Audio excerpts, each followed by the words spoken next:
Hello दोस्तों, कैसे हैं आप सब। आशा करते हैं आप बिल्कुल ठीक हैं। आज का जो मेरा वीडियो है इसमें हम बात करेंगे खाद्य पदार्थों का अंकुरण कैसे होता है। खाद्य पदार्थों के अंकुरण जो हमारे चने होते हैं किस ठीक है, मूंग की दाल होती है, इसको खाने के क्या फ़ायदा है और क्या नुकसान है इसके बारे में डिस्कस करेंगे। क्योंकि आपके यूपी ट्रिपल एस सी मुख्य सेवका का सिलेबस है, उसमें खाद्य पदार्थों का अंकुरण के बारे में टॉपिक दिया हुआ है। इसके बारे में हम डिस्कस करने वाले हैं। देखो, कच्चा या पकाकर खाने के लिए बीजों से छोटे छोटे पौधे को जन्माना अंकुरण कहलाता है। जैसे आप क्या है, शाम को चना भिगोइए, फिर चने को आप कॉटन के कपड़े में यानी कि सूती के कपड़े में लपेट के रख दीजिए, तो उसमें क्या होते हैं, दाने निकल वो जड़ जैसा निकल आता है, इसे हम जन्माना बोलते हैं। क्या, अंकुरण आ जाता है। ठीक है, उसी अंकुरण द्वारा किसी भी ऋतु में सलाद प्राप्त की जा सकती है। इसके अलावा अंकुरण घर पर या औद्योगिक रूप में किया जा सकता है। अब देखो कैसे किया जाता है। गेहूँ और जौ के अंकुर जब धरती से फूटते हैं तब उसे सुई फूटना कहते हैं। खुले में रखे हुए प्याज और आलू में भी अंकुर फूटने लगते हैं। मैं आपको बता दूं कि इस मौसम में जाके देखिएगा, अगर आपके घर पे आलू रखा हुआ है इस मौसम में, आज के समय में, तो आपके आलू में देखना अंकुर निकलने लगे हैं। ठीक है, अंकुर निकलने लगते हैं। और मैं आपको बता दूं, अगर आप गेहूं और जौ या मूंग की दाल या चना इसको भिगोकर आप सूती में कपड़े में लपेट के रख दिए, तो उसमें भी अंकुर निकल आते हैं। यही हमारा अंकुरण होता है। अंकुरण सभी को पता है। ठीक, और चाहे आलू में हो चाहे प्याज में हो। देखा होगा घर में आपके प्याज है तो प्याज में हरा हरा निकलने लगता है, तो क्या उसका भी अंकुरण होने लगता है, उसका भी जमाव होना स्टार्ट हो जाता है। देखिए यहाँ पर क्या है, ये देखिए डिब्बे में मूंग की दाल है और यहाँ पर चना है और ये सब गेहूँ है। ये क्या है सब, देखो यहाँ पर मूछे टाइप में निकल रही हैं ये सब, तो ये जम रहा है, तो इसका अंकुरण हो गया है। नेक्स्ट देखेंगे, अंकुरित अनाज खाने के फायदे क्या होते हैं। अंकुरित आहार में chlorophyll, vitamin A B C D और भरपूर मात्रा में पाया जाता है, जो calcium, phosphorus, potassium, magnesium, iron जैसे खनिज लवणों का बेहतर स्रोत होता है। यानी कि अगर आप चना का सेवन कर रहे हैं या आप गेहूं का सेवन कर रहे हैं या आप मूंग की जो खड़ी दाल उसका उसका सेवन करें, तो आपको क्या होता है, प्रोटीन मिलता है, कार्बोहाइड्रेट मिलता है, पोटेशियम मिलता है, आयरन मिलता है। इससे आपके शरीर में पोषक तत्वों की जो कमी होती है उसकी भरपाई हो जाती है और आपका जो शरीर है वह स्वास्थ्यप्रद हो जाता है।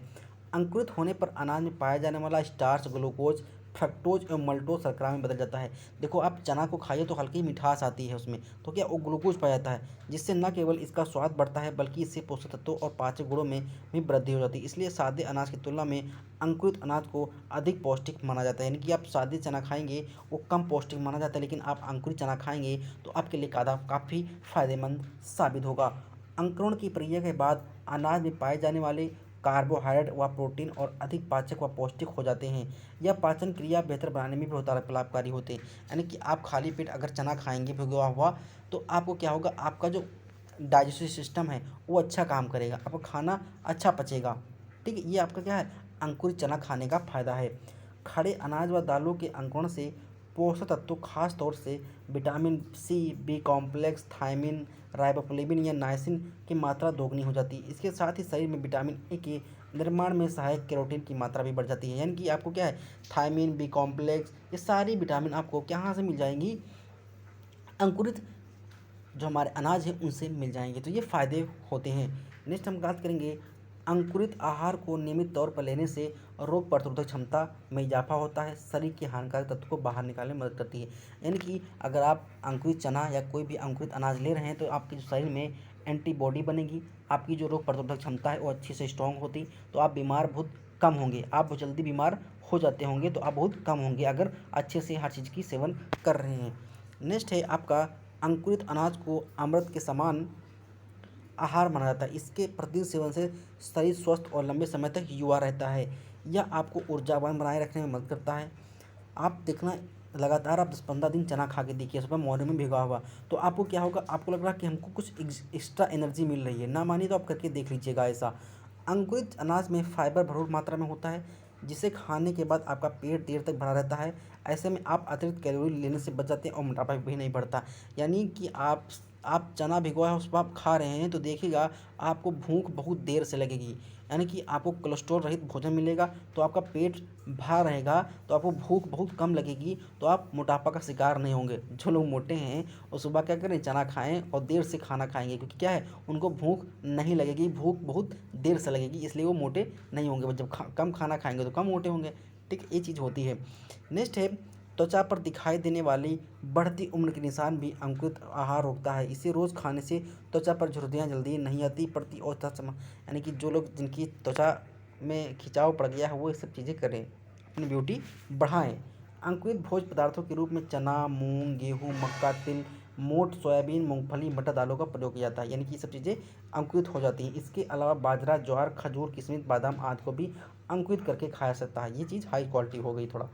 नेक्स्ट है, अंकुरित अनाज को कच्चा खाना अधिक फायदेमंद होता है। आप चाहें तो इसमें कुछ सब्जियों को काट कर मिला सकते हैं और नींबू या दही के साथ भी प्रयोग कर सकते हैं। पका कर खाने में इनके पोषक तत्व कम हो जाते हैं, यानी कि अगर आप इनको उबाल कर खाएंगे तो इनके पोषक तत्व कम हो जाएंगे, तो आपके शरीर को फायदा कम करेंगे।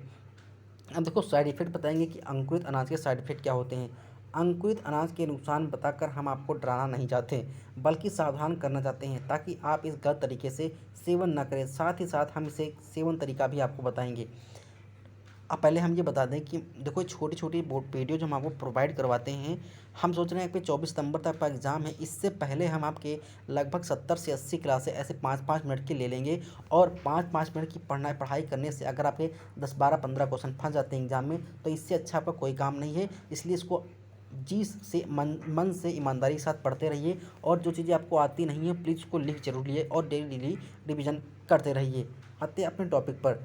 अंकुरित अनाज में कई प्रकार के बैक्टीरिया पनप जाते हैं जिससे फूड पॉइजनिंग, किडनी की समस्या, उल्टी और अन्य प्रकार के संक्रमण हो सकते हैं। यानी कि अब अगर आप अंकुरित चना कर रहे हैं तो वहाँ पर जब चने को जमाव होता है तो उसमें कुछ प्रकार के बैक्टीरिया भी पानी में पनप जाते हैं। तो जब बैक्टीरिया पनप जाएंगे तो आप उनको खा लेंगे तो आपका फूड पॉइजनिंग हो जाएगा, किडनी की बीमारी हो जाएगी, उल्टी हो जाएगी, दस्त हो जाएगा। ये तमाम प्रकार की बीमारियाँ आपको देखने को मिल सकती हैं उबाल के, तो जब खा रहे होंगे। तो इसमें इन नुकसानों से बचने के लिए आप नीचे दी गई बातों का ध्यान रखें। बच्चे, कमज़ोर इम्यून वाले व्यक्ति और गर्भवती महिलाएं डॉक्टर के परामर्श के बाद इसका सेवन करें, यानी डॉक्टर सलाह ले लें। अंकुरित अनाज का सेवन करने से पहले उन्हें अच्छी तरह धोकर उबाल लें, यानी अगर चाहें तो आप उबाल लें। अगर बीमार होने से बचना है तो आप चाहें उबाल लें, क्योंकि उबालने से कुछ पोषक तत्व खत्म हो जाएंगे लेकिन सारे नहीं खत्म होंगे, लेकिन आप बैक्टीरिया से बच जाएंगे। अगर आपको इसे सलाद के साथ, सैंडविच के साथ खाना है तो ध्यान रहे कि आप इसे अच्छे से पकाकर या उबाल कर ही खाएं। अंकुरित बीज को पकाने या उबालने से बैक्टीरिया खतरा कम हो जाता है। मैंने अभी बताया बैक्टीरिया का खतरा कम हो जाएगा। राजमा को स्प्राउट के रूप में न खाएं, यह विषाक्त और हानिकारक हो सकता है। नेक्स्ट है, अगर बाहर से अंकुरित अनाज ले रहे हैं तो ध्यान रहे कि वो ताज़ा और अच्छे से रिफ्रेश किया हुआ, यानी कि बासी नहीं होना चाहिए, ताज़ा होना चाहिए। घर पर आप 48 डिग्री फ़ारेनहाइट तापमान पर स्प्राउट्स को रखें। ठीक है, ये इतना था बचने के लिए। कभी भी लसलसे और ख़राब गंध वाले स्प्राउट्स ना खाएं। कच्चे अंकुरित अनाज को छूने से पहले अपने हाथों से अच्छे से धो लें। तो ये चीज़ें थी। ये आपका जो खाद्य पदार्थों का अंकुरण टॉपिक था, इससे बाहर क्वेश्चन भी कभी नहीं पूछा जाता, बस पोषक तत्वों से ही पूछा जाता है। तो आपको अगर वीडियो पसंद आया तो प्लीज़ वीडियो को लाइक करें, शेयर करें, सब्सक्राइब करें और देखते रहिए हमारा अपना यूट्यूब चैनल एग्जाम आरजू क्लासेस। मिलते हैं नेक्स्ट वीडियो में नेक्स्ट अपडेट के साथ। आपका दिन शुभ हो, मंगलमय हो।